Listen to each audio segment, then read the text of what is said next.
Aviation has come a long way from the Wright brothers' first flight, or has it? The first week of 2024, a Boeing 737 MAX 9 passenger jet lost a rear door plug in mid-flight, terrifying people on board. The large door plug plummeted into the backyard of a high school science teacher in Portland, Oregon. The Federal Aviation Administration ordered the grounding of similarly configured Boeing 737 MAX 9 aircraft for weeks. This incident should have never happened, and it cannot happen again, the FAA said at the time. The news hasn't gotten much better for Boeing, whose stock is currently owned by several shareholders, such as Vanguard and BlackRock. It is effectively a public entity with private profits. The American public is its financier, and they are not happy. Boeing's reputation was already tarnished by deadly crashes of its 737 MAX 8 jets in 2018 and 2019, and a host of problems with its 787 Dreamliner a decade ago. And now this, the FAA is also not pleased. The Federal Aviation Administration gave Boeing 90 days to fix quality control issues. But critics say the control issues run too deep to be fixed in that time period. Though commercial air travel is still very safe overall, Boeing now faces renewed questions over its ability to meet quality and safety standards. Many of the same questions also center on the FAA's oversight of Boeing and the corporation's cozy relationship with the U.S. government, from the U.S. role in helping Boeing sell planes on the international market to its status as a major employer and military contractor. Alaska Airlines Flight 1282, a Boeing 737 MAX 9, climbs to 16,000 feet after taking off in Portland, Oregon. But its rear door plug is violently expelled from the plane, with 171 passengers and 6 crew members aboard. Rapid decompression sucks phones and other items out of the person-sized hole.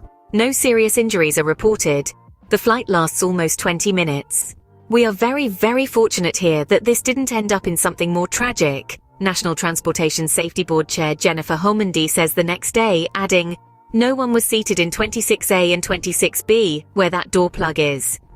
Meanwhile, an unnamed Boeing employee says the aircraft company, not Spirit, was the last to install the door plug on the 737 MAX 9. The reason the door blew off is stated in black and white in Boeing's own records, the person writes on an aviation website. It is also very, very stupid, and speaks volumes about the quality culture at certain portions of the business. Specifically, the employee says, Boeing's manufacturing records show that workers failed to properly reinstall bolts meant to hold the large panel in place. The claim was first reported by the Seattle Times, after a separate source tells the newspaper that when the plane was flagged to have some more work done on its fuselage, Boeing mechanics in Renton, Washington reinstalled the door plug improperly. That information combined with the claims of John Barnett are extremely concerning.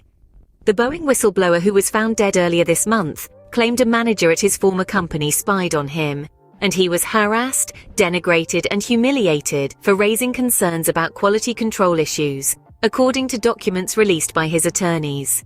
The Charleston County Coroner's Office said John Barnett, 62, died from what appeared to be a self-inflicted gunshot wound on Saturday, March 9th. Prior to his death, Barnett was taking legal action against Boeing over actions he alleged led to his constructive discharge in March 2017 and was seeking damages including back pay, lost benefits, and emotional distress.